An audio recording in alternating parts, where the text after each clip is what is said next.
Tamotsu était un loser dégoûtant qui rêvait de devenir écrivain, mais il finit par mourir après s'être retrouvé mêlé à une guerre entre vampires. Cependant, tout change lorsqu'une vampire de rang S le ramène à la vie avec un baiser, le transformant en un demi-empire surpuissant qui terrasse ses ennemis en leur retirant leur armure scénaristique. Tout commence lorsque Tamotsu et sa sœur, Niwaka, arrivent à Akihabara, la terre sacrée des otaku. Soudain, elle supplie son grand frère de l'emmener dans une boutique de manga, mais Tamotsu refuse. Jusqu'à ce qu'elle mentionne nonchalamment un magasin de figurines qui vend des coussins corporels Tsunade en édition limitée. Soudain, Niwaka panique et pointe le ciel, où une fille flotte au-dessus d'eux. Avant qu'aucun d'eux ne puisse réagir, elle s'écrase sur la rue et avertit tout le monde que les rues ne sont pas sûres. Soudain, un groupe de personnes descend du ciel et commence à semer le chaos. La fille agit rapidement en retirant leur armure scénaristique, les laissant impuissants et vulnérables. Soudain, l'escouade des vigilants d'Akiba arrive pour réprimander la fille d'avoir troublé la paix. Plus tard, Niwaka se demande si l'événement est lié aux Bugged Ones, des êtres semblables à des ombres qui traquent les gens jusqu'à prendre le contrôle de leur corps et de leur esprit. Tamotsu, qui connaît le sujet, explique qu'une fois qu'on devient un Bugged One, on acquiert une force surhumaine et on perd toute raison. À ce moment-là, Tamotsu reçoit un message et file en vitesse vers une boutique de figurines, où il aperçoit une figurine rare de son personnage préféré, Lever. Mais alors qu'il s'en empare, une fille surgit et attrape la figurine, affirmant que Lever est l'amour de sa vie. Tamotsu refuse de lâcher prise jusqu'à ce que la fille dégaine son arme ultime, ses atouts défiant la gravité. Aveuglé par la physique de rebond de ces choses-là, Tamotsu perd ses moyens, lui laissant la victoire. Alors qu'elle célèbre sa victoire, Tamotsu affirme que quiconque aime Lever autant qu'elle doit être son amie prédestinée. La fille, manifestement impressionnée par son discours, se présente sous le nom d'Arisa. Mais Tamotsu semble bien plus concentré à mémoriser ses melons gauche et droit qu'à retenir son prénom. Soudain, la fille aux cheveux roses défonce le mur et accuse Arisa d'être une Bugged One à cause de son cosplay. Arisa tente d'expliquer qu'Akihabara est rempli de gens en costume, mais la fille s'en moque et poursuit Arisa hors du magasin. Pendant ce temps, Tamotsu entend des rumeurs à propos d'une explosion dans un maid café que Niwaka avait prévu de visiter. Pris de panique, il attrape Lever et court sur les lieux où les Akiba vigilantes bloquent déjà l'accès. Cependant, il parvient à se faufiler à l'intérieur et découvre une pièce remplie de clients étrangement immobiles. Alors qu'il s'approche, l'un d'eux se met soudain à bouger, révélant des yeux injectés de sang et des dents acérées. À ce moment-là, la fille aux cheveux roses réapparaît, arrache les vêtements de l'ennemi et le neutralise. Elle dit à Tamotsu de s'enfuir, mais il aperçoit Niwaka inconsciente et court vers elle. Une femme folle se jette sur lui avec une fourchette, mais la fille le protège et le supplie d'emmener Niwaka. Une fois qu'ils sont partis, la femme à la fourchette traite la fille de traîtresse, mais celle-ci répond qu'elle n'a jamais accepté de rejoindre leur groupe tordu et l'assomme. Ailleurs, Arisa retrouve Tamotsu qui lui demande de veiller sur Niwaka avant de repartir en courant. Pendant ce temps, sur le toit, la fille est maintenant entourée de marginaux en cosplay se faisant appeler Matrotika, affirmant qu'Akihabara leur appartient. Alors qu'il s'apprête à la déshabiller, Tamotsu arrive pour la sauver, mais finit par se faire poignarder mortellement par l'un des méchants PNJ. Sans perdre une seconde, elle met de la distance pour demander à Tamotsu si, salut, il risquerait sa vie pour quelqu'un qu'il connaît à peine. Il essaie de parler mais finit par mourir, ce qui pousse la fille à l'embrasser. Soudain, un éclair de lumière les enveloppe tous les deux alors que Tamotsu se transforme. Il se réveille quelques instants plus tard, marmonnant qu'il a failli rencontrer Eren Yeager en enfer, ce qui pousse la fille à avouer qu'elle a utilisé une technique appelée Providence transcendante pour le ramener à la vie. Avant qu'elle ne puisse en dire plus, les infectés reviennent. La femme à la fourche attaque, mais Tamotsu l'attrape instinctivement et la déshabille, la vainquant instantanément. Sous le choc, il dit que son corps a bougé tout seul, tandis que la fille explique que les infectés sont vulnérables à l'air frais, donc enlever leur armure scénaristique peut les éliminer. Sans hésiter, Tamotsu passe à l'action, déshabillant plus de gens que Johnny Sins n'en a jamais déshabillé durant toute sa carrière. Une fois le combat terminé, la fille se présente sous le nom de Matome et lui dit qu'il ne pourra plus jamais mener une vie normale. Après avoir changé de vêtements, Matome explique que la plupart des infectés sont contrôlés par des démons de bas niveau appelés Kurobugs, mais qu'il existe aussi des démons de haut rang appelés les Hazoku, capables de créer des infectés de haut niveau. Tamotsu est choquée d'apprendre que Matome est une Hazoku, tandis qu'elle continue d'expliquer que certains d'entre eux cherchent à coexister avec les humains. Elle fait partie de cela, puisque son clan défend Akihabara depuis près de 300 ans maintenant. Au moment même où Matome dit à Tamotsu qu'il ne peut plus quitter Akihabara, il lui répond « à plus » et prend la direction de chez lui.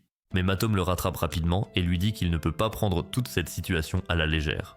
Cependant, Tamotsu refuse d'écouter et tente de s'enfuir, mais il finit par se faire arrêter par un mur invisible.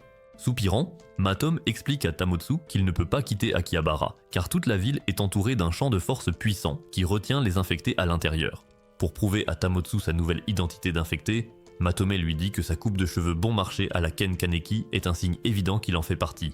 C'est alors que Niwaka et Arisa arrivent sur les lieux et tout le groupe décide d'aller dans un endroit sûr. Pour détendre l'atmosphère, Niwaka demande à Matome d'expliquer ce qui se passe, lorsqu'une badice à la peau claire fait son apparition. Elle se présente comme le professeur Latu et désigne Tamotsu, expliquant qu'il a failli mourir. Cependant, heureusement pour lui, Matome a pratiqué la providence transcendante sur lui, le transformant en un subalterne Hazoku. En d'autres termes, il est maintenant un infecté de haut rang. Et grâce à Matome, il peut vaincre les autres infectés d'un seul coup. En entendant tout cela, Niwaka fait remarquer que leur père a toujours dit que Tamotsu était un raté en tant qu'être humain. Blessé par ce commentaire, Tamotsu change de sujet en demandant à Latu et Matome ce qui se passerait si quelqu'un d'autre lui retirait sa protection scénaristique. Matome agit de façon étrange en entendant cette question et essaie de détourner son attention, mais Tamotsu lui rétorque sèchement que ses chances de séduire une gothique sexy vont encore diminuer s'il ne se déshabille pas et ne prend pas de bain. C'est alors que Latu révèle qu'elle a construit une douche spéciale qui garantira la sécurité de leurs narines. Cependant, lorsque Tamotsu ouvre le rideau de douche, il se retrouve face au melon de catégorie Sydney Swingy d'Arisa. Matome le rabat et dit à Tamotsu d'arrêter de se comporter comme un pervers. Elle le prévient aussi que, maintenant qu'il agit comme son subalterne, d'autres personnes infectées viendront le chercher. Par conséquent, il doit rejoindre le groupe de vigilance afin de pouvoir se défendre. Curieuse, Niwaka lui demande de préciser et Matome explique que les groupes de vigilance sont généralement composés de personnes normales qui veulent simplement garder Akihabara propre, mais que certains d'entre eux sont des chasseurs de personnes infectées dévouées. Après avoir tout entendu, Niwaka demande ce qu'elle doit dire à leurs parents. Tamotsu hausse les épaules et dit de simplement leur dire qu'il fait la fête sur le yacht de Leonardo DiCaprio jusqu'à ce qu'il atteigne l'âge adulte. Pendant ce temps, le cerveau de Matome commence à danser le disco, car elle ne s'attendait pas à ce que Tamotsu vive avec elle. Latu la rassure en disant que Tamotsu a trop l'air d'un puceau pour tenter quoi que ce soit de bizarre avec elle, donc elle ne devrait pas s'inquiéter. Soupirant, Matome s'adresse à lui et déclare qu'il commencera à travailler pour elle immédiatement. Au matin, Matome, Tamotsu et Arisa commencent à patrouiller dans le quartier. C'est alors que Matome réalise qu'elle n'a jamais demandé à Arisa de se joindre à eux, alors elle lui demande pourquoi elle est là. Arisa explique qu'elle a vu comment Matome a racheté toutes les figurines qu'elle avait cassées la veille et les a réparées elle-même. Trouvant cela mignon, elle a décidé d'elle-même d'aider Matome et Tamotsu. Matome se sent embarrassé, mais s'excuse auprès d'Arisa de lui avoir lancé sa batte de baseball hier. En réponse, Arisa l'attrape et dit à Matome qu'elle est tellement mignonne qu'elle veut l'emmener à Pound Town. Se sentant inspiré, Tamotsu annonce qu'il vient de penser à un nom pour leur groupe. C'est alors que l'escouade de vigilance les Chudori arrive et déclare qu'hier, Akihabara était plongé dans le chaos et qu'ils ont des raisons de croire que Matome en est responsable. Tamotsu se précipite aussitôt pour défendre Matome, expliquant qu'ils sont une nouvelle escouade de vigilance appelée Electric Mayonnaise. Mais Matome l'attrape par le col et dit qu'elle n'aime pas ce rythme. Une bagarre éclate entre eux pendant que les Chudori les regardent, choqués, jusqu'à ce qu'ils finissent par leur crier d'arrêter. Ils exposent leurs conditions en expliquant que chaque groupe de vigilance d'Akihabara a son propre territoire. Mais Matome les ignore et s'en va avec Tamotsu. Désormais laissée seule, la chef, appelée Avocanon, dit à ses subordonnés qu'ils doivent garder un œil sur Electric Mayonnaise. Plus tard dans la journée, Tamotsu demande à Matome quel est le but des infectés. Elle révèle que les infectés maléfiques opèrent sous une organisation appelée Metrotica. Ils utilisent les Kurobugs pour se créer plus d'alliés, car leur véritable objectif est de prendre le contrôle d'Akihabara. Soupirant, Tamotsu dit à Matome qu'il est temps de parler d'argent et lui demande comment elle compte le payer.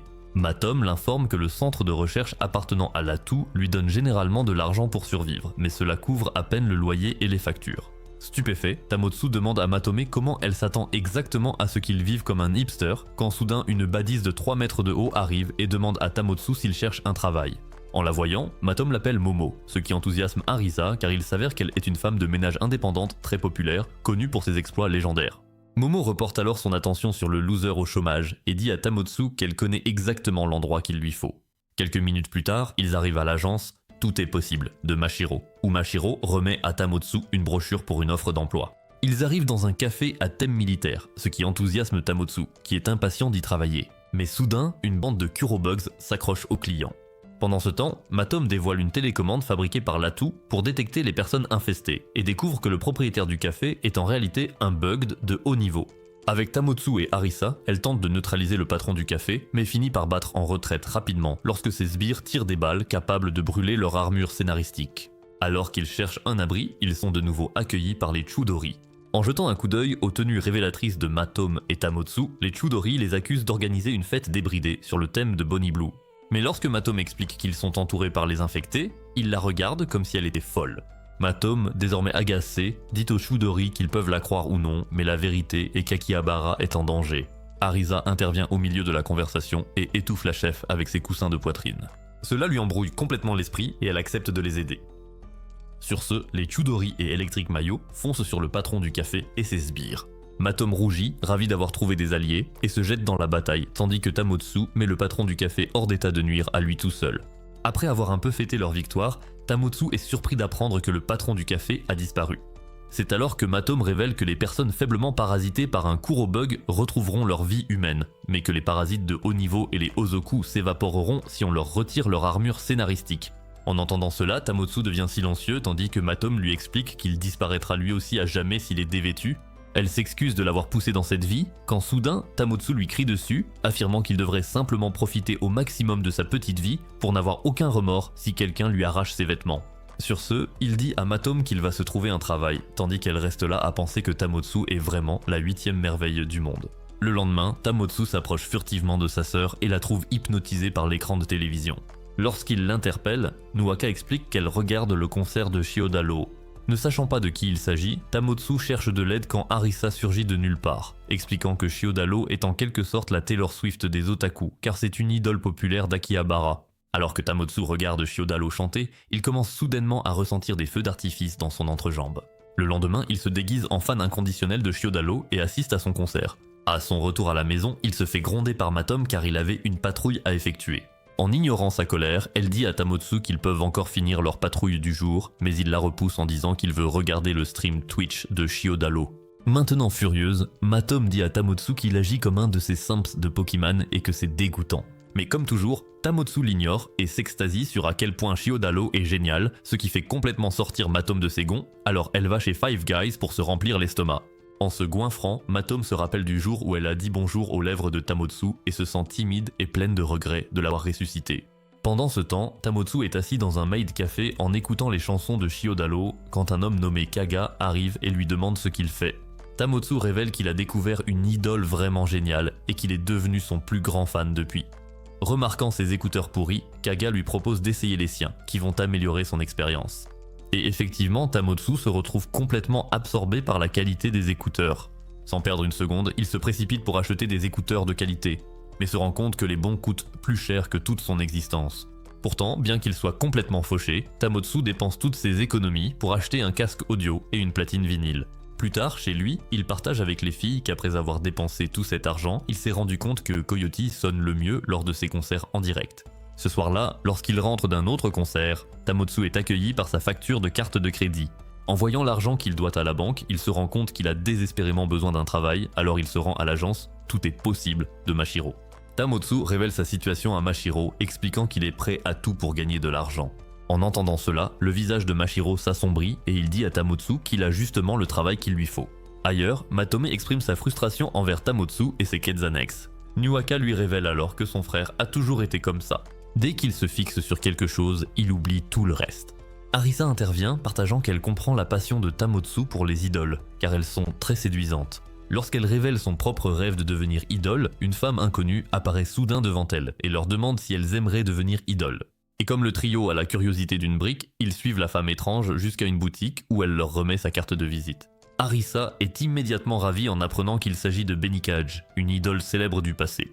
En entendant Arisa la complimenter, Benikage la remercie et affirme qu'elles ont exactement ce qu'il faut pour devenir idole.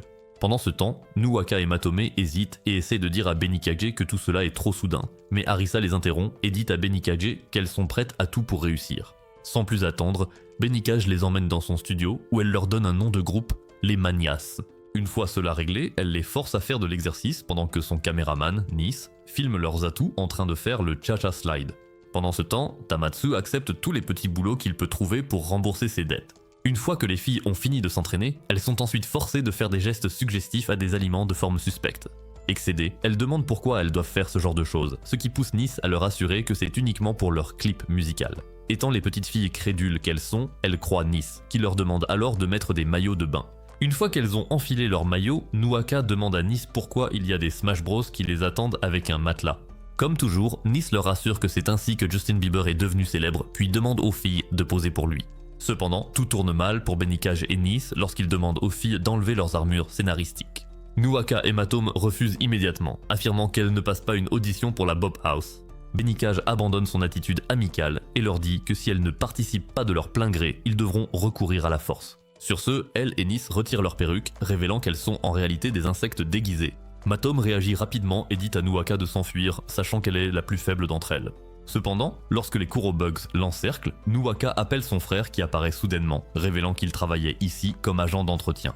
Benicage se jette sur lui mais Tamatsu est plus rapide et la dépouille complètement.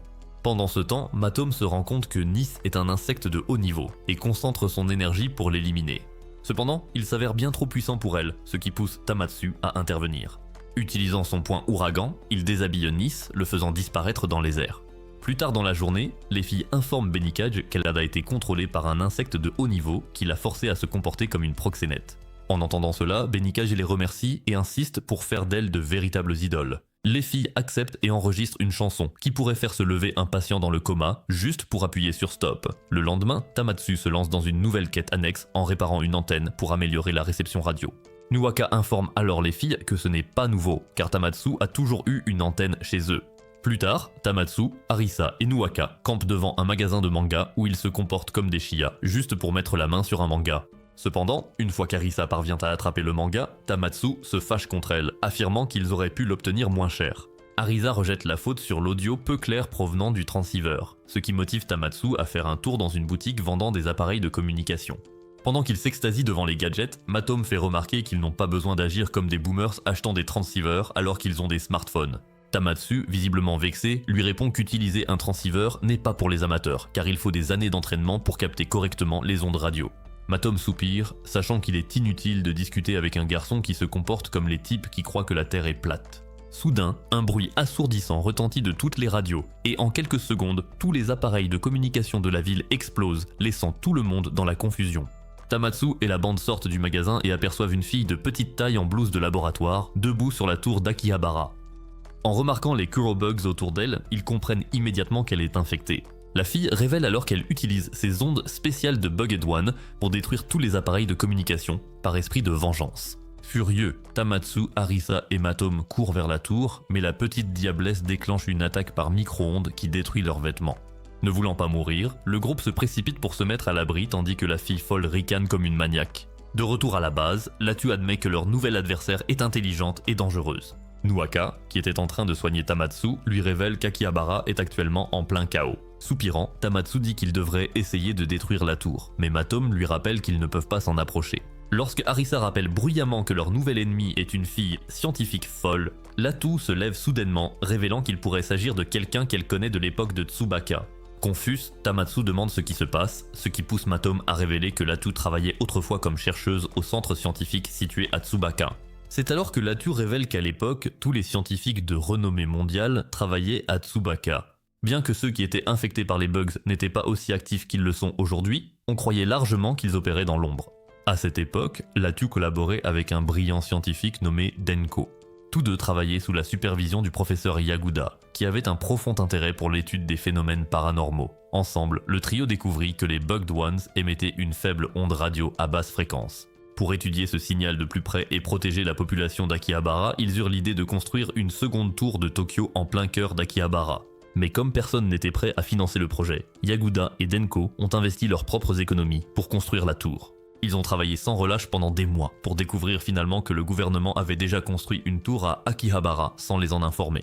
En entendant cela, Arisa éclate de rire, tandis que Latu insiste sur le fait que le professeur Yaguda est toujours la seule personne capable de les aider à résoudre l'affaire actuelle. Le seul problème, c'est qu'il vit en dehors du réseau au Brésil et, avec la seule tour d'Akihabara désormais piratée, ils ne peuvent ni l'appeler ni lui envoyer d'email. Tomatsu déclare alors qu'il est temps d'utiliser la radio, puisque c'est le seul moyen de communication qui ne peut pas être piraté. Cependant, Matome fait remarquer que le Brésil se trouve à l'autre bout du monde et se demande si les ondes radio peuvent vraiment parcourir une telle distance. Tomatsu balaye son inquiétude d'un revers de main, affirmant avec assurance qu'avec lui dans l'équipe, tout est possible. Plus tard dans la soirée, Tomatsu et Latu installent le matériel nécessaire pour la transmission longue distance. Pourtant, même avec les bons outils, Latu explique que la communication radio sur une distance aussi grande est imprévisible et que tout dépend des conditions atmosphériques et d'un peu de chance.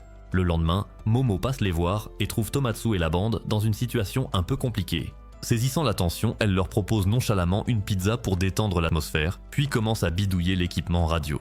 À la surprise générale, ces manipulations parviennent d'une manière ou d'une autre à les connecter avec le professeur Yaguda. Cependant, comme la communication s'est faite en morse, tout ce qu'ils reçoivent est une séquence énigmatique commençant par OMG. Déconcerté, le groupe se gratte la tête, perplexe, jusqu'à ce que Latu comprenne soudainement exactement ce que son ancien professeur voulait dire. Pendant ce temps, le lendemain, Denko se plaint de son ennui profond jusqu'à ce que Tomatsu et son équipe fassent une entrée spectaculaire, entièrement vêtue d'armure faite en papier aluminium. À sa grande surprise, leurs tenues étranges désactivent complètement son appareil à micro-ondes qu'elle avait conçu pour déshabiller ses adversaires. Il s'avère que le message en morse de Yaguda faisait référence à l'aluminium, un matériau connu pour bloquer les ondes radio. Inspiré par cela, Latu a conçu une combinaison faite de 300 mm d'aluminium superposé, permettant à l'équipe électrique mayonnaise de démanteler en toute sécurité la tour détournée par les Bugged Ones. De retour sur les lieux, Tomatsu, Arisa et Matome prennent d'assaut la tour, unissant leurs forces pour en désactiver l'alimentation. D'un geste rapide, Tomatsu arrache l'armure scénaristique de Denko, supprimant ainsi l'influence des Bugged Ones sur elle. Une fois la tour enfin démantelée, Latu se tourne vers Denko et lui demande doucement pourquoi elle avait rejoint les Bugged Ones au départ. En pleurant, Denko commence à raconter son histoire. Alors qu'elle était sur le point de se jeter dans le vide, une femme mystérieuse s'est approchée d'elle. Au moment où leurs mains se sont touchées, Denko s'est sentie envoûtée, et avant même de s'en rendre compte, elle aidait à semer le chaos à Akihabara. Submergé par la culpabilité, Denko s'effondre, ce qui pousse Latu à la prendre dans ses bras et à lui promettre de l'aider à laver son honneur. Le lendemain, Akihabara retrouve peu à peu son calme et Tomatsu décide de canaliser son énergie en lançant une émission de radio FM. Et, au grand agacement des filles, il les pousse à le rejoindre dans une autre quête secondaire débile. Le lendemain matin, Tomatsu fait se déshabiller les filles lors d'un jeu, lorsque Nuaka lui demande pourquoi il agit comme un modérateur Discord. En bombant le torse, Tomatsu ment en disant qu'il fait ça pour pouvoir affronter les Bugged Ones de front. Il lui donne aussi un peu d'argent, juste pour pouvoir se détendre tranquillement. Et une fois qu'il a fini, il décide de jouer à Street Fighter 2. En plein milieu d'une partie en solo, Tomatsu voit un gamin le rejoindre. Rempli de pensées sombres, il commence à planifier comment battre le gamin, mais finit par se faire écraser par lui. Après avoir subi une défaite aussi humiliante, Tomatsu se plaint que c'est forcément la foutue machine, tandis que la gameuse lui dit d'arrêter de blâmer la machine, alors qu'il est un vrai noob. Sur ce, elle s'en va, laissant Tomatsu sans voix. Pendant ce temps, Nuaka maîtrise la machine à pince, ramasse une poignée de peluches et les montre à Tomatsu quand soudain une grue mystérieuse apparaît et la kidnappe. La gameuse arrive sur les lieux se moquant de Tomatsu parce qu'il n'a rien pu faire alors que sa sœur s'est fait enlever. À ce moment-là, il se rend compte qu'elle a quelque chose à voir avec l'enlèvement, mais avant qu'il puisse la confronter, elle disparaît. De retour à la base, le groupe reçoit une lettre indiquant que s'ils veulent récupérer Nuaka, ils doivent participer à un tournoi de Street Fighter qui aura lieu demain. Après avoir creusé un peu plus, ils apprennent que le tournoi se déroule à grande échelle avec des gamers célèbres qui y participent, et que le grand gagnant pourra affronter Matsuko. Quand Matome demande qui c'est, Arisa affiche une photo d'elle, révélant qu'elle est la gameuse la plus jolie et la plus forte de cette époque. Mais lorsque Tomatsu la voit, il réalise instantanément que c'est la même fille qu'il a rencontrée plus tôt. En regardant sa façon de jouer, ils en concluent que Matsuko doit forcément être une Bugged One pour jouer aussi bien. Mettant cela de côté, Matome demande à Tomatsu s'il sera capable de battre quelqu'un comme elle, mais Arisa fait remarquer qu'avant même de pouvoir affronter Matsuko, il devra d'abord se mesurer à d'autres gamers professionnels. En entendant cela, Tomatsu avoue qu'il n'est pas du tout doué pour les jeux vidéo. Cela pousse Arisa à annoncer une séance d'entraînement où il va vraiment s'investir dans les jeux vidéo. Tomatsu accepte, pensant qu'il ne serait pas un bon frère s'il n'arrive même pas à sauver sa sœur. C'est alors que Latu arrive, révélant qu'elle savait que ce jour viendrait et que c'est pour cela qu'elle a préparé une machine d'entraînement aux jeux vidéo. Cet après-midi-là, Tomatsu se retrouve à courir dans une roue de hamster. Quand Matome demande en quoi cela est censé aider, Latu lui dit de se taire et de lui faire confiance.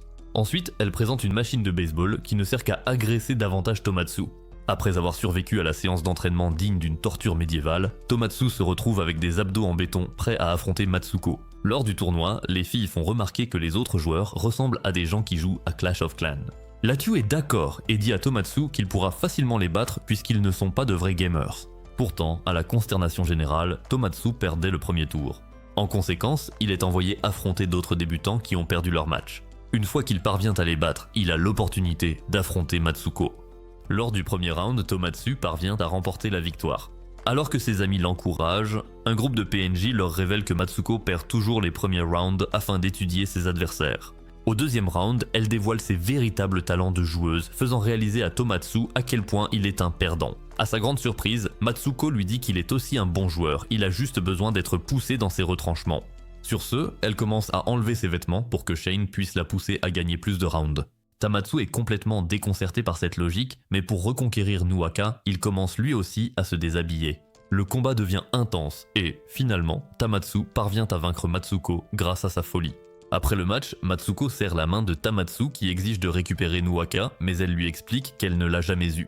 C'est alors que l'arbitre révèle que c'était en fait lui le buggé qui avait kidnappé Nuaka. Furieux, Tamatsu lui donne un coup de poing et retrouve ensuite Nuaka totalement détendu dans une salle de jeu. Plus tard, Tamatsu allume son ordinateur et est accueilli par le maudit écran bleu. Soupirant d'agacement, il se demande s'il n'est pas temps d'acheter un nouvel ordinateur. Heureusement pour lui, une entreprise technologique du nom de MoffMap annonce une offre spéciale pour les habitants d'Akihabara, leur permettant d'obtenir des PC à bas prix et avec d'excellentes caractéristiques. Cependant, lorsque Tamatsu découvre que toute la population d'Akihabara achète le même ordinateur que lui, il commence à ressentir un malaise. Soudain, Kage surgit de nulle part et dit à Tamatsu de simplement monter son propre PC, car cela lui permettrait de réaliser son rêve d'être différent des autres. Pourtant, bien qu'il trouve l'idée intéressante, Tamatsu lui répond qu'il est idiot et qu'il ne peut pas assembler un PC tout seul. Heureusement, Kage lui propose de l'aider. Alors qu'il commence à chercher des pièces détachées, Kage réagit bizarrement en voyant un garçon fouiller dans les tas de différentes pièces. Une fois qu'il quitte la zone, Kage révèle à Tamatsu que le garçon qu'ils ont vu est Jackal, le chasseur de pièces qui va de boutique en boutique à la recherche des meilleures pièces. Et une fois qu'il trouve l'objet qu'il cherche, il le cache sous une pile d'autres pièces, puis il fait le tour de tous les magasins et achète ce qu'il veut dans le magasin le moins cher. Sur ce, Kage annonce qu'il devrait suivre Jackal pour obtenir la meilleure affaire, mais Tamatsu fait remarquer que s'ils font ça, ils se réincarneront en cafards dans leur prochaine vie. Kage cependant affirme que s'il veut construire un P, il devrait arrêter d'agir comme un froussard. Cet après-midi-là, Tamatsu remercie Kage de l'avoir aidé à acheter tout ce dont il avait besoin et rentre chez lui. Cependant, lorsqu'il essaie d'allumer l'ordinateur, il se rend compte qu'il n'a jamais acheté de système d'exploitation. C'est alors que Latu apparaît magiquement et lui propose d'essayer le système d'exploitation qu'elle a développé, dévoilant LatuX, un OS autonome piloté par l'intelligence artificielle. Après l'avoir installé, Tamatsu est super enthousiaste de découvrir que le système d'exploitation communique avec lui. Latu l'encourage alors à donner des commandes vocales à LatuX, mais il commence soudainement à se sentir timide, alors Latu lui propose de commencer par donner un nom personnalisé à LatuX. Après quelques secondes, Tamatsu décide d'appeler le système d'exploitation Puko. LatuX réagit instantanément à ce nom, ce qui rend Tamatsu très heureux. Ce soir-là, les filles observent Tamatsu en train de s'extasier sur Puko, et tandis que Nuaka et Arisa sont contentes pour lui, Matome exprime son agacement face au nouveau jouet de Tamatsu. Arisa la confronte immédiatement en disant qu'elle est simplement jalouse que Tamatsu préfère Puko à elle. Rougissante et embarrassée, Matome ment et dit à Arisa qu'elle est agacée parce que Tamatsu néglige encore une fois sa tournée de surveillance. Pour échapper au regard attentif d'Arisa, Matome ordonne à Tamatsu de partir en patrouille avec elle. Cependant, avant de partir, il dit qu'il veut emmener Puko avec lui. Latu le remarque, mais ne dit rien. De son côté, Matome se rend compte que Tamatsu est distrait parce que Puko lui manque. Ce soir-là, lorsqu'il rentre chez lui, Tamatsu est accueilli par Puko 2.0. Sous le choc, il demande ce qui se passe, et Puko lui révèle qu'elle peut désormais se déplacer et l'accompagner partout où il va. Latu révèle également qu'elle a donné des bras à Puko pour qu'elle puisse l'aider à manier son arme. Ravi par cette nouvelle, Tamatsu serre Puko dans ses bras tandis que Matome le regarde avec tristesse. Le lendemain, elle appelle Tamatsu pour la patrouille, mais est surprise d'apprendre qu'il est déjà parti avec Puko. Pendant ce temps, accompagné de son ordinateur ambulant, Tamatsu passe une excellente journée. Il décide de faire une pause dans un maid café où Puko remarque que tout le monde la fixe du regard. Quand elle en fait part à Tamatsu, il lui répond que c'est parce qu'elle est mignonne et que tout le monde veut tripoter sa carte mère, ce qui rend Puko timide et la fait surchauffer. Pendant ce temps, dans le café d'à côté, Arisa demande à Matome pourquoi elle ne patrouille pas avec Tamatsu. Elle ment et dit que c'est plus efficace ainsi.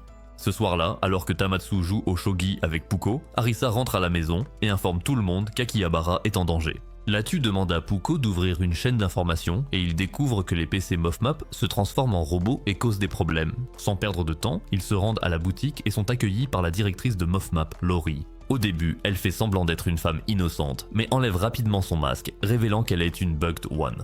Lori déclare fièrement qu'elle a utilisé ses robots déguisés en PC pour contrôler Akihabara. Sur ce, elle envoie quelques Bugged Ones contre le groupe, mais Tamatsu les déshabille facilement et les rend inutilisables. Avant que Lori ne puisse faire autre chose, Tamatsu lui retire son armure scénaristique, la faisant disparaître. Soudain, Latu l'appelle via Puko, informant le groupe qu'ils doivent sortir. Lorsqu'ils sortent, Tamatsu, Arisa et Matome sont choqués de voir tous les PC MoFMAP se rassembler dans le ciel. Ils crient tous en même temps « Fusion !» et deviennent un robot géant P qui diffuse une vidéo de Lori disant que même si elle est morte, elle s'assurera qu'Akihabara reste sous son contrôle. Sur ce, le robot commence à passer Arisa et Matome à tabac. Mais avant qu'il ne puisse blesser Tamatsu, ce dernier débranche son câble de recharge. À l'horreur générale, le robot révèle qu'il va s'autodétruire et faire exploser Akihabara. À ce moment-là, Puko arrive et utilise toute sa force pour emmener le robot maléfique dans l'espace, où il s'autodétruit, emportant Puko avec lui. Ce soir-là, Tamatsu pleure son ami lorsque Latyu arrive pour prendre de ses nouvelles. Tamatsu lui demande pourquoi Puko se serait sacrifié pour Akihabara.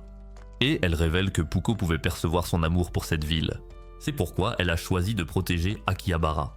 En entendant cela, Tamatsu lève les yeux vers le ciel, toujours en deuil de la perte d'un bon ami. Pour faire face à sa perte, Tamatsu prend des photos osées d'une pauvre figurine. Cependant, en essayant de capturer ses parties appétissantes, il finit par casser la poupée. Soudain, Nuaka entre dans la pièce et recule d'horreur en voyant sa figurine préférée brisée en morceaux. Elle gronde Tamatsu, lui expliquant à quel point il était difficile d'obtenir cette figurine en édition limitée, mais il balaie ses reproches et dit à Nuaka qu'ils peuvent en trouver une sur eBay. Se sentant contrariée, elle se plaint en disant qu'il lui aurait fait vivre un enfer si elle avait fait quelque chose de semblable, mais comme toujours, Tamatsu continue de l'ignorer jusqu'à ce qu'elle quitte la pièce furieuse. En voyant cela, Arisa et Matome réprimandent Tamatsu, lui disant qu'il aurait au moins dû s'excuser puisque la figurine semblait importante pour Nuaka. En réponse, il leur montre un site d'enchères, précisant qu'il a déjà lancé une recherche pour obtenir la même figurine pour Nuaka. Pendant ce temps, à Dubaï, un prince saoudien décide de surenchérir pour la figurine, ce qui fait pleurer Tamatsu de pauvreté. Sans perdre de temps, il se rend à l'agence Tout est possible de Mashiro pour chercher de bons petits boulots à court terme. En le voyant, Mashiro lui trouve immédiatement un emploi dans un café de soubrette et de majordome. Cependant, lorsque Tamatsu se présente à l'entretien, le patron lui demande pourquoi il veut rejoindre leur café. Il ment et dit qu'il a toujours été passionné par le travail dans le secteur des services, mais le patron le confronte et dit à Tamatsu qu'il sait qu'il est là pour l'argent. Prise au dépourvu, Tamatsu rit nerveusement, ce qui pousse le patron à le rassurer en lui disant que la raison de sa venue lui importe peu, car il comprendra bientôt que certaines choses valent plus que l'argent. Malgré son scepticisme, Tamatsu enfile l'uniforme de majordome et rejoint l'équipe.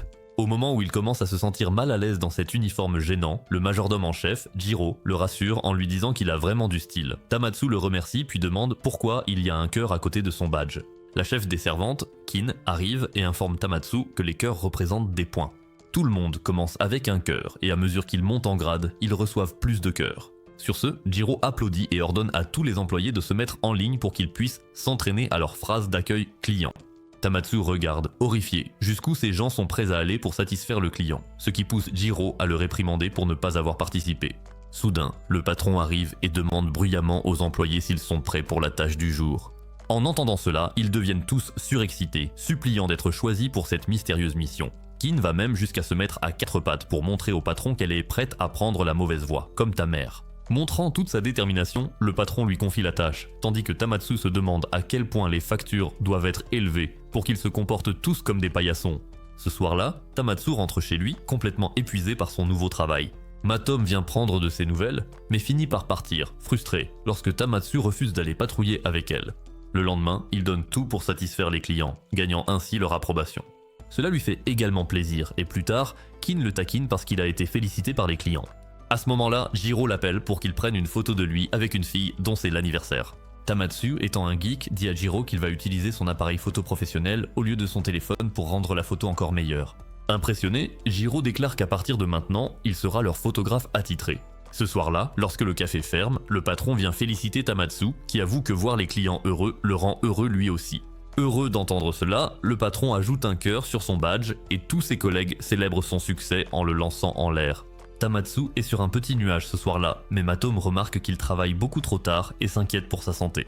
Enfin, le jour de paix arrive et Tamatsu est tout excité à l'idée de recevoir la grosse somme qu'on lui avait promise. À sa grande déception, lorsqu'il ouvre l'enveloppe, il y trouve des mots de remerciement au lieu de billets tout neufs. Déconcerté, il demande à Kin et Jiro c'est quoi ce foutu truc et il lui révèle joyeusement que les mots de remerciement représentent les éloges qu'il a reçus de la part des clients. Pendant ce temps, Nuaka entre dans la chambre de Tamatsu, mais Matome lui dit qu'il travaille encore tard ce soir. Triste, elle avoue qu'elle veut se réconcilier avec son frère et se souvient du passé où elle était fière d'avoir Tamatsu comme frère. Pendant ce temps, au café, Tamatsu est complètement épuisé et finit par casser une assiette. Pris de panique, Il s'excuse auprès de Kin, qui lui dit qu'il ne travaille pas assez dur. Finalement, Tamatsu s'effondre pendant que Kin lui tapote doucement le dos. Jiro arrive aussi et le rassure en lui disant qu'il n'est pas seul, car ils forment tous une grande famille heureuse. Soudain, Tamatsu est de nouveau soulevé dans les airs, et cette fois, il oublie toute sa misère, ce qui le pousse à travailler 10 fois plus dans les jours qui suivent. Une semaine plus tard, les filles s'inquiètent pour Tamatsu lorsque soudain Arisa leur montre une photo de lui dans un magazine où il a l'air complètement épuisé et en mauvaise santé. Sans plus attendre, elles se précipitent au café où elles sont horrifiées de voir Tamatsu en tenue de soubrette. Quand elles lui disent de démissionner au plus vite, il leur répond que travailler ici était le rêve de sa vie. Agacée, Nuaka s'avance et gifle violemment Tamatsu, lui disant en larmes de se ressaisir. Comme cela ne suffit pas, elle prend la batte de baseball de Matome et l'écrase sur le visage de Tamatsu. Voyant qu'il est gravement blessé, Nuaka prend Tamatsu dans ses bras et lui rappelle que son rêve est d'écrire son propre roman, qui sera tellement célèbre qu'il aura son propre anime, lui permettant de vivre comme Jeff Bezos pour le reste de sa vie.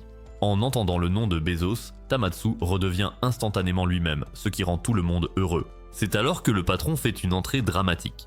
Voyant que Tamatsu est redevenu normal, il arrache sa perruque, révélant qu'il est en réalité un Bugged One qui a comploté pour conquérir Akihabara grâce à son sinistre café de soubrette et de majordome.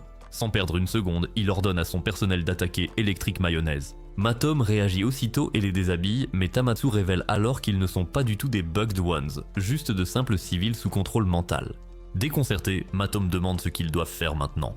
C'est alors qu'Arisa fait craquer ses jointures et dévoile son jutsu secret du poing, mettant toute l'équipe à terre en quelques secondes. Mais le patron attrape Nuaka et la tire contre lui comme un bouclier humain. Avec un sourire tordu, il les met au défi de le déshabiller, sachant qu'il devrait d'abord déshabiller Nuaka. Le groupe se fige, laissant juste assez de temps au Kurobug qui rôde pour leur dérober leur armure scénaristique. Désespéré, Niwaka hurle à Tamatsu de l'aider. Avec une concentration laser, Tamatsu fonce, déshabille à la fois le boss et Niwaka d'un seul geste, mais en un clin d'œil, il jette une couverture sur sa sœur juste au moment où le boss disparaît dans les airs. Plus tard dans la soirée, une Niwaka plus calme s'excuse d'avoir été dure. Tamatsu se contente de sourire et lui tend une figurine toute neuve, ce qui remonte instantanément le moral de Niwaka. Le lendemain, alors que la bande patrouille, Tamatsu fait la moue, expliquant que même s'il est content que sa mère ait envoyé de la nourriture, il est choqué d'apprendre que leur planque pourrie n'a même pas de cuiseur à riz. Arisa fait remarquer que cela a du sens, étant donné que Matome ne cuisine jamais. Interpellée, Matome déclare qu'elle est spécialisée dans le fait de manger, pas de cuisiner. À ce moment-là, Tamatsu révèle fièrement qu'il sait cuisiner, mais Niwaka s'empresse de dire à tout le monde de ne jamais laisser ce type cuisiner. Il s'avère qu'à chaque fois que Tamatsu se met à cuisiner, il libère son Gordon Ramsay intérieur version Pro Max et met une semaine entière à préparer un simple curry. Arisa intervient avec assurance, garantissant à tout le monde que tant qu'elle est là, personne ne mourra de faim parce qu'elle sait faire du curry. Les amateurs de curry s'illuminent aussitôt, mais sont vite distraits par une grande foule qui se rassemble devant une boutique voisine. Curieux, le groupe observe un homme qui passe avec d'immenses piles de cartons en équilibre sur la tête. Les yeux d'Arisa s'écarquillent soudainement de stupeur alors qu'elle appelle l'homme son maître. Plus tard, le groupe se demande si elle connaît vraiment cet homme étrange. Sans hésiter, Arisa confirme qu'il s'agit bien de son maître de kung-fu de l'époque où elle s'entraînait en Chine. Tamatsu et les autres avouent qu'ils se sont toujours demandé quelle était son histoire, ce qui pousse Arisa à enfin révéler les détails. Elle révèle qu'il y a 10 ans, elle a été diplômée de l'Ultimate University aux États-Unis. Grâce à l'argent de son père, elle s'est lancée dans un tour du monde à la recherche de sa véritable vocation. En Inde, elle a appris à préparer un curry si intense qu'il pouvait donner la diarrhée instantanément. En Grande-Bretagne, elle a étudié l'art de l'humour. En Afrique, elle a exploré son côté sauvage. Et en Chine, elle a rencontré le maître qui a entraîné non seulement son corps, mais a aussi aiguisé son esprit. Pendant tout le temps qu'ils ont passé ensemble, elle a affronté d'innombrables défis, mais son maître ne l'a jamais laissé abandonner, la poussant à devenir plus forte chaque jour. Et une fois qu'elle eut appris les arts martiaux, elle est venue au Japon pour vivre la vie d'une otaku en sueur. Après avoir entendu l'histoire de la vie d'Arisa, Niwaka demande pourquoi son maître est ici au Japon, ce qui la pousse à révéler qu'il lui a dit un jour qu'il souhaitait emmener sa famille au Japon pour une visite. Le groupe arrive enfin au magasin qui vend des cuiseurs à riz, mais ils sont consternés d'apprendre que chaque cuiseur à riz a déjà été acheté. Soudain, ils aperçoivent le maître d'Arisa dans le magasin, ce qui pousse le gérant à révéler que c'est en fait lui qui a acheté tous les cuiseurs à riz. Agacé, Tamatsu essaie de lui parler mais l'homme ignore son existence comme ton père ignore la tienne. Arisa s'approche à son tour, salue son maître, mais elle aussi est traitée comme si elle n'existait pas. Soudain, une femme aux atouts appétissants apparaît aux côtés du maître, ce qui pousse Arisa à lui demander si elle le connaît. La femme s'accroche au maître de façon séduisante, annonçant qu'elle est celle qui s'occupe de lui et se présente sous le nom de Diva. À l'évocation de ce nom, Arisa s'empresse de dire au groupe que Diva n'est pas une femme ordinaire. C'est une promotrice notoire qui est apparue mystérieusement dans le monde des arts martiaux. Non seulement elle soutenait ses combattants en dehors du ring, mais il lui arrivait aussi d'entrer elle-même dans l'arène et de s'emparer du titre de championne. Déconcertée, Matome demande ce qu'une femme comme elle fait avec le maître d'Arisa. Diva révèle nonchalamment qu'elle se sert de lui pour l'aider à conquérir Akihabara. Avec un sourire malicieux, elle expose son plan. Acheter des produits détaxés à bas prix en se faisant passer pour des étrangers, puis les revendre au prix fort à des clients japonais sans méfiance. Le but ? Créer suffisamment de chaos économique pour prendre le contrôle d'Akihabara. Furieux, Tamatsu la désigne du doigt et l'accuse d'être une infectée. Sans hésiter, Diva le confirme fièrement, affichant sa véritable nature. Dans la foulée, elle révèle aussi que le maître bien-aimé d'Arisa est lui aussi un infecté, dévoilant qu'il l'a fidèlement aidé à collecter des cuiseurs à riz pour leur complot. Sur ce, elle demande au maître de décrocher la mayonnaise électrique pour elle. Avant que Tamatsu ne puisse intervenir pour l'affronter, Arisa tente de raisonner son maître avec des mots. Cependant, le maître lance sa technique du Talk no Jutsu et assène un coup de poing dans le ventre d'Arisa. Diva leur dit nonchalamment que ce n'est pas Naruto, qu'ils n'ont pas à régler ça à coups de poing. Mais lorsque Matome tente d'affronter le maître, il finit par se faire jeter dans une machine à laver. Après que Tamatsu se soit lui aussi fait dominer par le maître, Arisa décide d'affronter son ancien professeur. Cependant, alors que le combat commence à peine, le gérant du magasin arrive et leur dit que s'ils ne cessent pas de marchander dans le magasin, il sera obligé de les punir. En sortant, Diva affirme qu'elle ne peut pas laisser ce combat s'éteindre, alors elle va trouver un lieu où Arisa et le maître pourront se battre jusqu'à la mort. Ce soir-là, tout Akihabara se rassemble pour assister à l'affrontement très attendu entre le maître et Arisa. L'événement est animé par Kage, rejoint par la personnalité médiatique survoltée Masato, transformant le tournoi en un événement grandiose. Au début du match, Arisa et le maître ne perdent pas de temps et libèrent toute leur puissance. Le combat est intense et équilibré jusqu'à ce que Diva intervienne soudainement et attaque Arisa en plein milieu du combat. Indigné, Tamatsu la traite de tricheuse, mais Diva réplique avec arrogance qu'il n'y a pas de règles dans ce tournoi, donc tout est permis. Elle presse alors le maître de terminer le combat, mais il hésite. C'est alors que Diva révèle son atout, une vidéo montrant la famille du maître prise en otage par les Kurobugs, forcés à travailler manuellement. À contre-cœur, le maître obéit et lance une attaque féroce contre Arisa, la laissant à peine capable de tenir debout. Alors que tout semble perdu, Arisa fait un retour spectaculaire et étouffe le visage du maître avec ses lèvres verticales, espérant que l'odeur de son chat le déstabilisera. Cela fonctionne presque jusqu'à ce que Diva diffuse une nouvelle vidéo de prise d'otage, cette fois montrant Matome et Niwaka attachés dans la loge. Arisa se fige, partagé entre le combat et ses amis. Profitant de son hésitation, le maître lui écarte les jambes dans un geste humiliant, destiné à briser son moral. Voyant qu'Arisa est en difficulté, Tamatsu se précipite en coulisses et sauve Matome et Niwaka juste à temps. Voyant ses amis en sécurité, Arisa reprend ses esprits et assène un coup puissant qui met le maître à terre, mais la force du coup la laisse elle aussi immobile. Diva saisit l'occasion, fonce sur le ring et lance une épée au maître, exigeant qu'il en finisse une bonne fois pour toutes avec Arisa. Mais au lieu d'obéir, le maître se retourne contre Diva et la projette hors du ring. Il se tourne alors vers Arisa et lui dit que le combat n'est pas terminé. Avec sa dernière once de force, Arisa déclenche son ultime attaque, la mort par écrasement des noix. Le maître s'effondre, paralysé par l'impact. Arisa ne perd pas une seconde pour le dépouiller, remportant officiellement le match. Avant même qu'elle puisse se célébrer, Diva revient de nulle part et lui assène un coup de chaise en métal comme dans un jeu Wii. Tamatsu accourt et, avec Arisa, il retire l'armure scénaristique de Diva, la faisant disparaître pour de bon. Après l'intense combat contre Diva, Arisa décide de se détendre en se filmant en train d'ouvrir des paquets de cartes à collectionner. Avec un sourire plein d'espoir, elle annonce à ses spectateurs qu'elle espère obtenir une carte rare. Cependant, à mesure qu'elle déchire paquet après paquet, l'excitation disparaît de son visage. N'ayant en main que des cartes communes, elle s'affale en avant et marmonne que sa chance n'est pas meilleure que celle de l'idiot qui regarde ce résumé. Un peu plus tard, Tamatsu rentre à la maison et trouve Arisa inconsciente à côté des cartes éparpillées. Lorsqu'il lui demande ce qui s'est passé, elle lui explique sa pioche misérable. Tamatsu remarque qu'il reste encore un paquet non ouvert et décide de l'ouvrir lui-même. À la stupéfaction totale d'Arisa, le dernier paquet contient une carte ultra rare.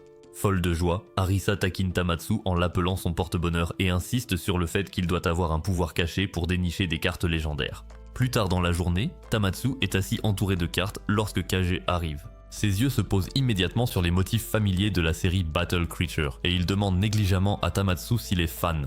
Tamatsu admet qu'il était vraiment passionné par le jeu autrefois, mais qu'il a fini par s'en désintéresser avant d'y replonger récemment. Kage révèle alors qu'il avait l'habitude de construire des decks entiers en n'utilisant que des cartes interdites. Peu impressionné, Tamatsu lui dit qu'il ne peut pas participer à des tournois officiels avec des cartes interdites. mais Kage hausse les épaules, affirmant que battre des gamins était le seul objectif qu'il avait en tête. Leur attention est soudain attirée par leur environnement lorsqu'ils remarquent un groupe de fans obsédés par différentes modèles OnlyFans. Parmi eux se trouve le groupe Chudori, où les 2 membres masculins simp avec enthousiasme pour une e-girl nommée New, ce qui agace la chef et une autre membre féminine. Excédé par tout cela, Tamatsu rentre chez lui et raconte tout à ses amis. Matom qualifie aussitôt le groupe de vigilance Chudori d'échec total pour s'être disputé à propos de quelque chose d'aussi stupide. Soudain, Nuwaka s'anime, réalisant que c'est un exemple courant du phénomène appelé Sirkura, qui se produit lorsqu'une nouvelle fille rejoint un groupe et démantèle les amitiés préexistantes. Déçu, Tamatsu exige de savoir où elle a entendu de telles idioties quand Arisa l'interrompt en lançant une vidéo de Misato qui rapporte que plusieurs groupes de vigilance se sont dissous parce que des filles au hasard s'y sont jointes. Soupirant, Arisa admet que les puceaux qui n'ont jamais vu de femme de leur vie ont tendance à perdre la tête dès qu'ils reçoivent un peu d'attention de leur part. Cependant, Matom fait remarquer qu'il est étrange de voir des filles inconnues rejoindre soudainement des groupes de vigilance. Comme toujours, l'atout apparaît et montre au groupe un prospectus de la Princess Company, dont toute la devise est d'envoyer de belles filles dans les groupes de vigilance. L'essence d'araignée de Matom commence à s'agiter alors qu'elle se demande à voix haute si cela pourrait être l'œuvre des Bugged Ones. Tamatsu acquiesce et déclare qu'il est temps d'intervenir. En arrivant sur place, ils apprennent que la Princess Company se trouve dans le même bâtiment que le café où Tamatsu travaillait. En entrant, ils sont accueillis par des mannequins de Victoria's Secret. Le président de la société, Masada, se présente, faisant battre le cœur d'Arisa. Elle exprime aussitôt qu'elle veut le shiboing parce qu'il est jeune et riche. Tamatsu, jaloux, dit à Arisa que la valeur d'un homme ne dépend pas de l'épaisseur de son portefeuille. Agacé par leur manque de concentration, Matom leur dit de se reconcentrer car Masada pourrait être un Bugged One.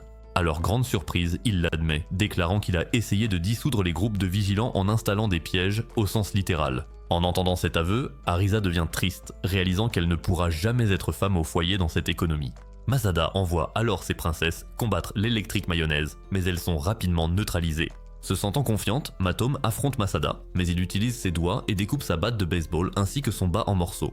Il leur dit fièrement qu'ils ne peuvent tout simplement pas rivaliser avec lui en termes de force physique, alors il propose un jeu de cartes, que Tamatsu accepte avec enthousiasme.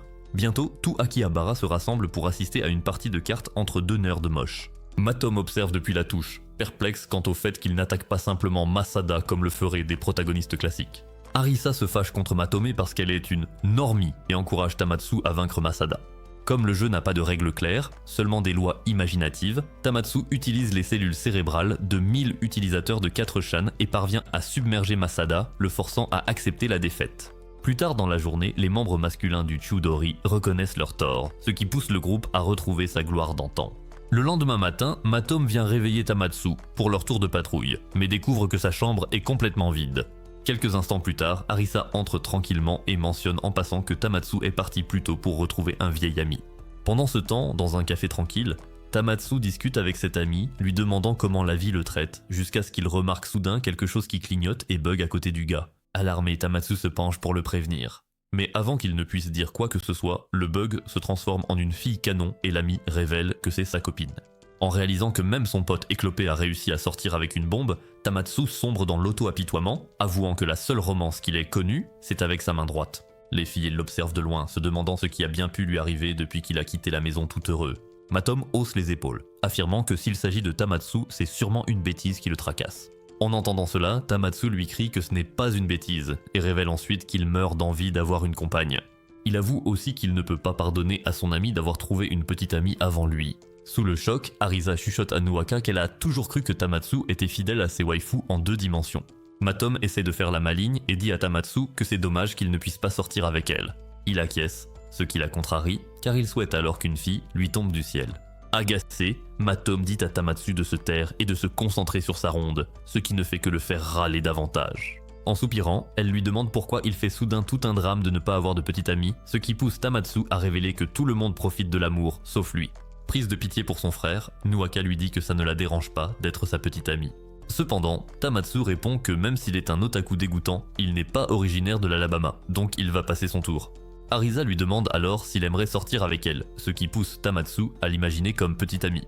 Pendant ce temps, Nuwaka taquine Matome, disant qu'elle ne voudrait jamais sortir avec lui, bien qu'elle connaisse ses véritables sentiments. Heureusement, sa psychologie inversée fonctionne et Matom ordonne à Tamatsu de l'emmener à un rendez-vous. Cependant, fidèle à son côté tsundere, elle lui dit que c'est un faux rendez-vous, mais lui prend joyeusement la main et l'entraîne dehors pour prendre l'air. En marchant ensemble, Tamatsu lui demande ce qu'il devrait faire pendant leur rendez-vous, ce qui fait paniquer Matome. C'est alors qu'elle reçoit un message de Nuaka lui disant de faire tout ce qui la rend heureuse. Sans hésiter, elle demande à Tamatsu de l'emmener dans un bon restaurant pour qu'il puisse manger de la bonne nourriture. Pendant ce temps, Nuaka et Arisa les espionnent discrètement à distance.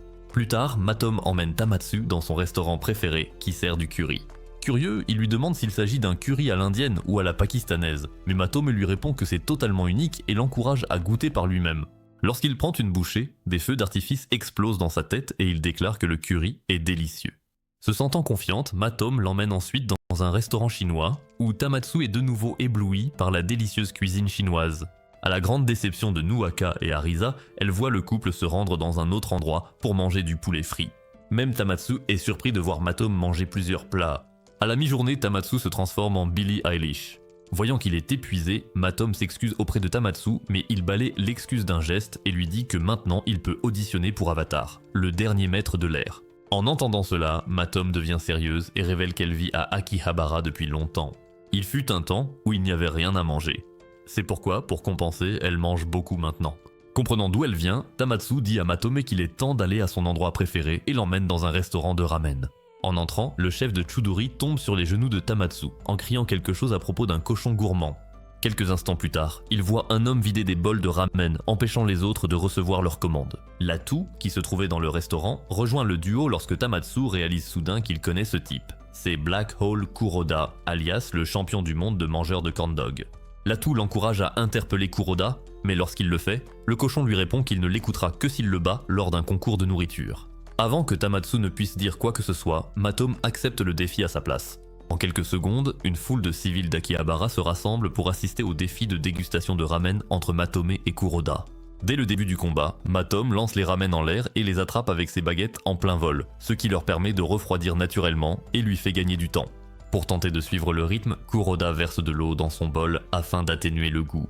Mais cela suscite immédiatement le dégoût du public. Matome le critique pour son manque de respect envers la nourriture, mais Kuroda l'ignore, affirmant qu'il est là uniquement pour gagner. Au fil du match, Kuroda prend de façon inattendue la tête, ce qui inquiète les amis de Matome qui réalisent que le perdant devra payer l'addition. Réagissant rapidement, Tamatsu appelle Latu à l'aide et lance discrètement des glaçons en direction de Matome. Comprenant le signal, elle les plonge dans son ramen, le refroidissant sans en altérer la saveur ni manquer de respect au plat. En voyant cela, Kuroda l'accuse de ne pas être différente de lui.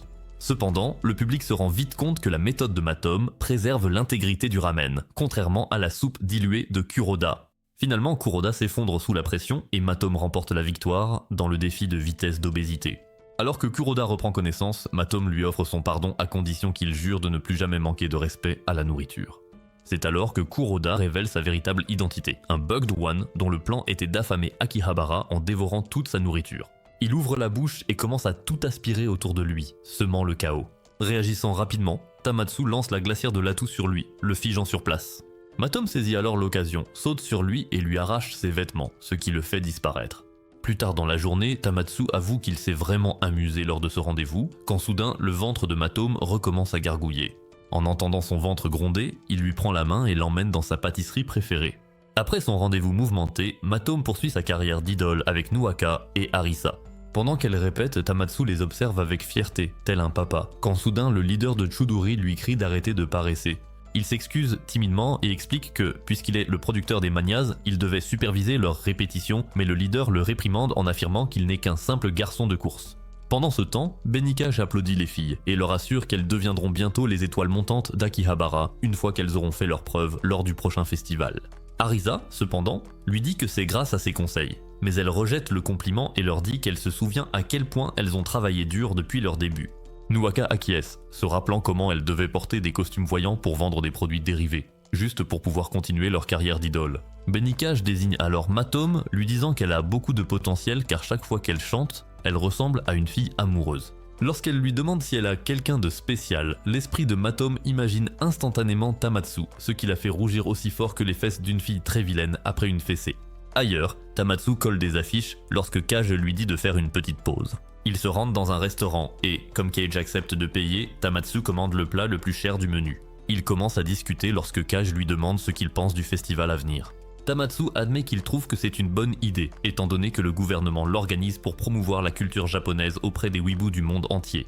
Il annonce aussi joyeusement à Cage que, puisqu'il fait partie du staff, il aura un accès anticipé aux produits dérivés en édition limitée du festival, ce qui est génial pour un otaku minable et pathétique. À l'insu des deux garçons, une mystérieuse jeune fille les observe de loin, un sourire malicieux aux lèvres.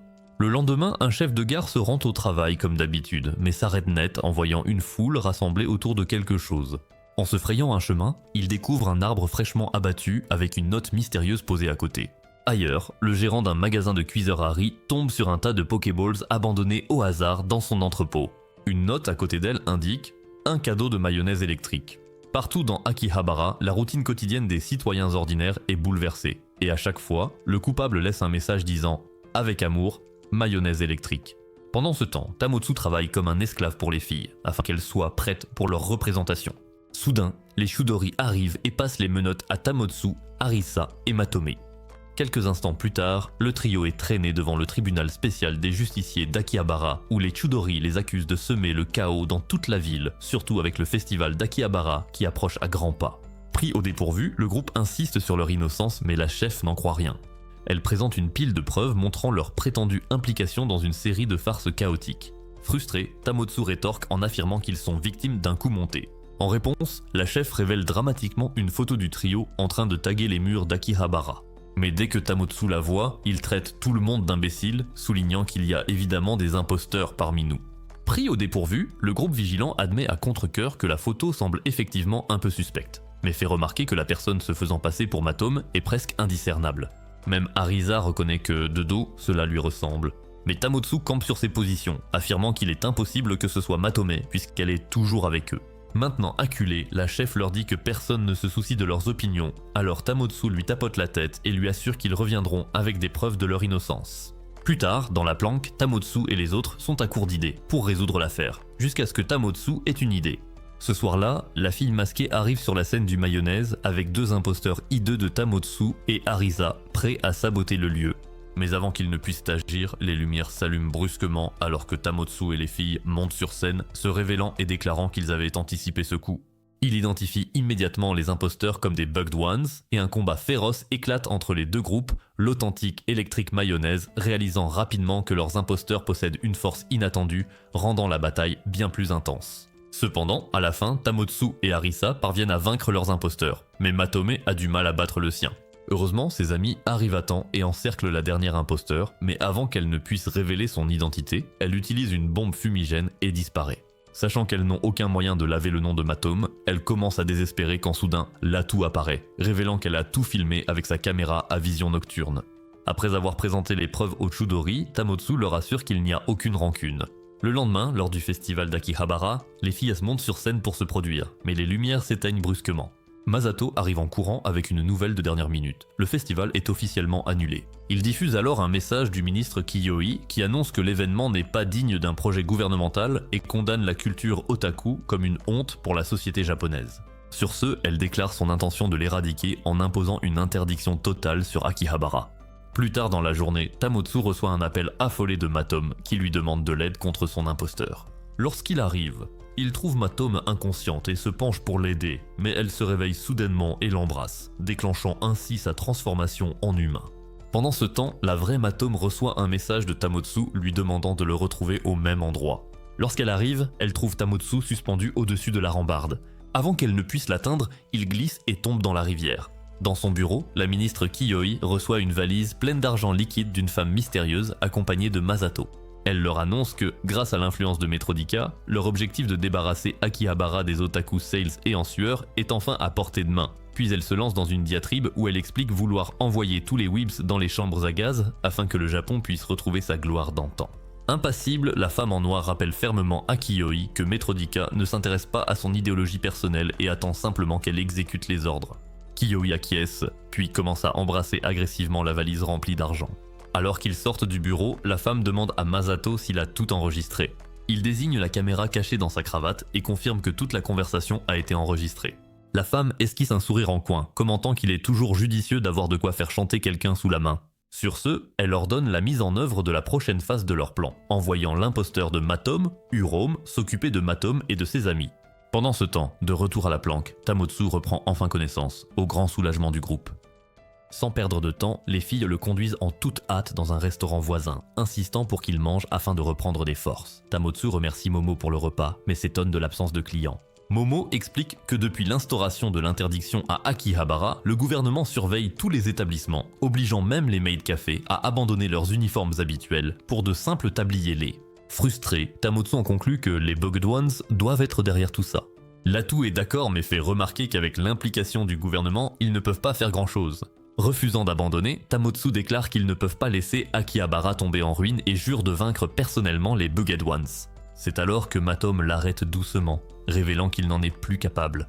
Tamotsu, confuse, demande ce qu'elle veut dire. Matom montre ses cheveux redevenus normaux, expliquant qu'il est redevenu un humain ordinaire. Elle précise qu'il avait reçu une providence transcène de son opposé polaire, ce qui l'a fait revenir à sa forme d'origine. Maintenant qu'il a perdu ses pouvoirs, il n'a plus de raison de rester à Akihabara.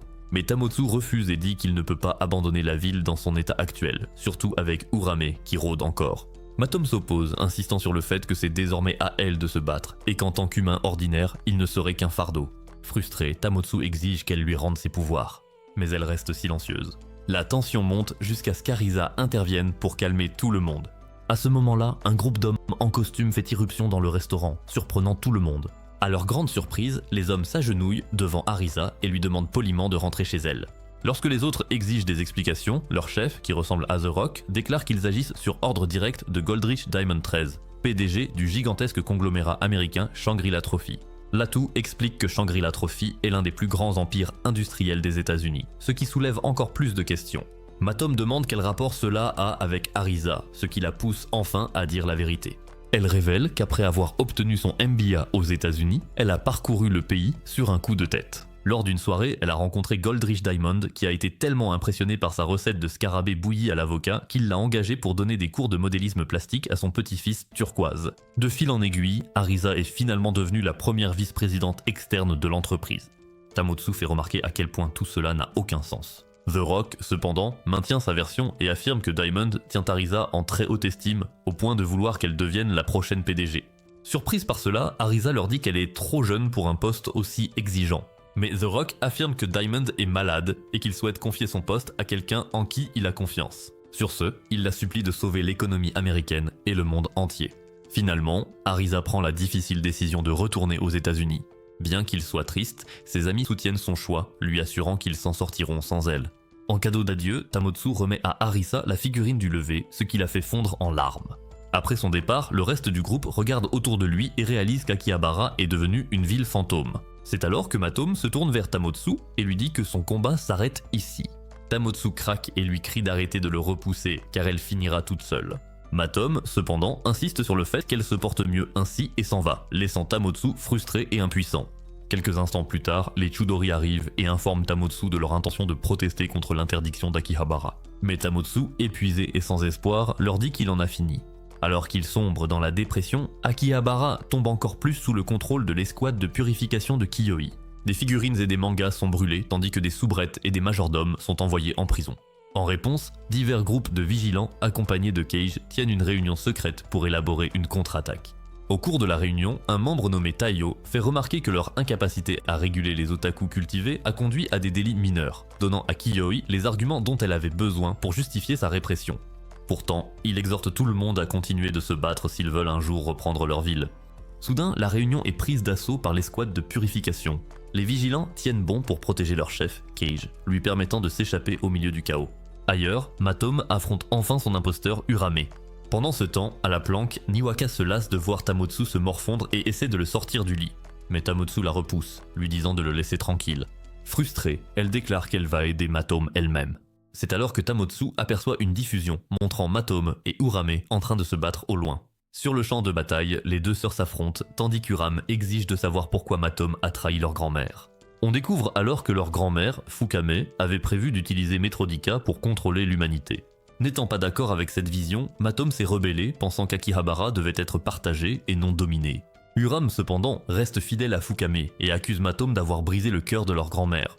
Les larmes aux yeux, Urame pointe son épée vers Matom et lui demande si elle a déjà pensé à l'impact de son départ sur la famille.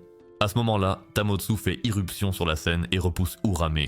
Matom lui dit de partir, le prévenant qu'Akihabara n'est plus ce qu'il était, car Metrodika est avide de sang. Tamotsu l'ignore et l'embrasse, se transformant aussitôt de nouveau en Bugged One. Furieuse, Urame se précipite pour l'empêcher de dévorer le visage de sa sœur. Mais Tamotsu riposte avec un puissant coup de poing qui l'envoie valser. Un combat féroce s'ensuit, au cours duquel Matome remarque que Tamotsu est désormais plus fort que jamais. Il parvient finalement à déshabiller Urame et réussit à la neutraliser. Au moment où Matome se précipite pour l'enlacer, Urame se relève pour une attaque finale. Mais avant qu'elle ne puisse frapper, Arisa fait une entrée spectaculaire en s'écrasant sur Urame depuis les airs. Surpris, Tamotsu et Matome lui demandent pourquoi elle est revenue. Arisa révèle qu'elle a refusé l'offre de devenir PDG. Lorsqu'ils insistent pour en savoir plus, elle explique que la personne malade n'était pas le PDG lui-même, mais plutôt son panda obèse, Bilibili.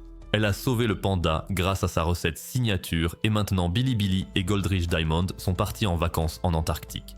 Comme d'habitude, Tamotsu reste stupéfait par son explication absurde, mais il ne pose pas de questions car ce qui compte, c'est qu'Electric Mayonnaise est de retour.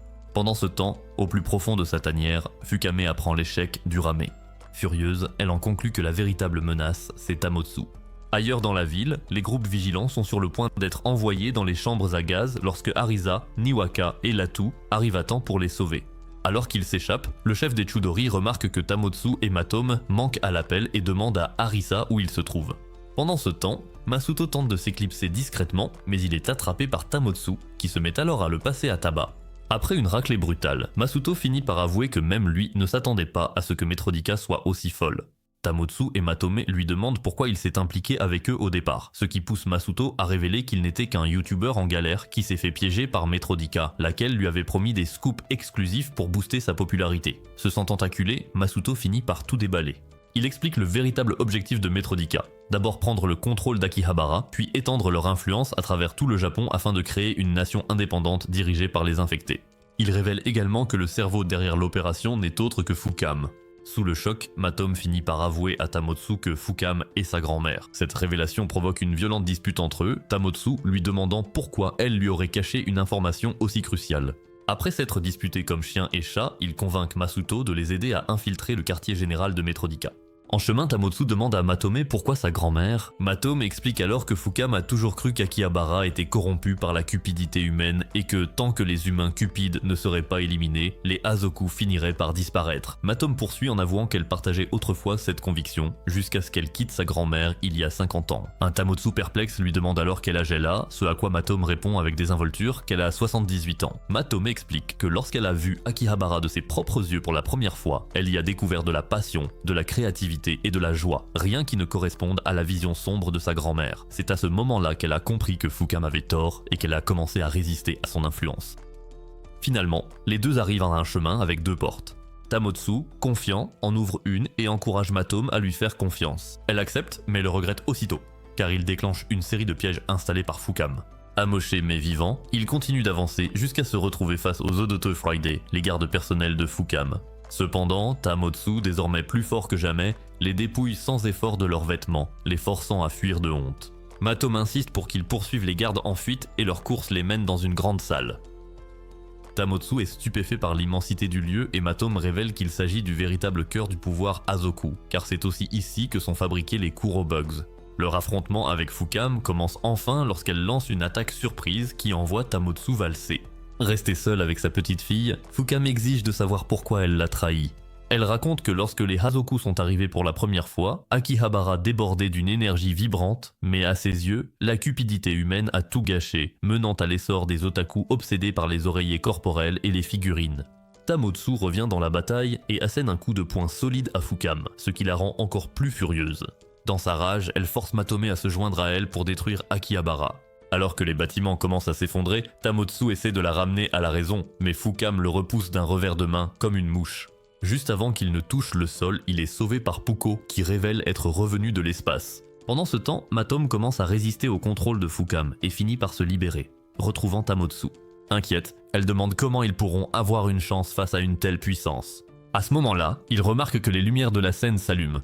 À leur grande surprise, Arisa, Niwaka et Urame, qui croient désormais être Matome à cause d'une précédente crise d'identité, se produisent sur scène pendant que les habitants d'Akihabara les encouragent. Cette vague soudaine de soutien inonde la zone d'énergie. Latu révèle que c'était là son arme secrète depuis le début, un bâton lumineux spécial qui convertit le soutien émotionnel en énergie brute. Portés par l'amour et la passion de la foule, Tamotsu et Matome retournent au combat. Alors que le combat fait rage, ils essaient de montrer à Fukam qu'Akihabara, qu'elle méprise, est aussi un lieu de joie. Pendant un bref instant, Fukam semble touchée par cette énergie, admettant que la lueur de l'amour de la foule est magnifique. Mais elle change aussitôt d'avis et lance une nouvelle attaque. Cette fois, Tamotsu et Matome ne retiennent plus leur coup. En travaillant ensemble, ils portent un dernier coup dévastateur qui met Fukam à terre. Vaincue, Fukam lève les yeux vers Matome et admet enfin qu'elle s'est trompée sur les habitants d'Akihabara. Elle dit à sa petite fille qu'elle aurait dû l'écouter depuis le début. Alors qu'elle se transforme en paix, Latu arrive et la piège dans l'un de ses gadgets, affirmant qu'elle veut en savoir plus sur elle. Ailleurs, Kiyomi s'apprête à s'enfuir lorsqu'elle est arrêtée par Momo qui révèle sa véritable identité d'agent infiltré et arrête le ministre corrompu sur le champ. Quelques jours plus tard, Akihabara retrouve sa splendeur d'antan avec Kagi qui occupe désormais le poste de ministre. Plus tard dans la nuit, alors que Tamotsu et Matome sont sur le point de s'embrasser, ils sont pris au dépourvu par un vaisseau spatial. Arisa et Niwaka apparaissent, attrapent les deux et annoncent qu'elles viennent du futur et qu'Akihabara est en danger. Sans leur donner de détails, elles jettent Matome et Tamotsu dans le vaisseau spatial, disparaissant dans les airs. Vous aussi, voulez-vous visiter le Maid Café à Akihabara? Si oui, commentez orange. Et si vous aimez ce résumé, abonnez-vous.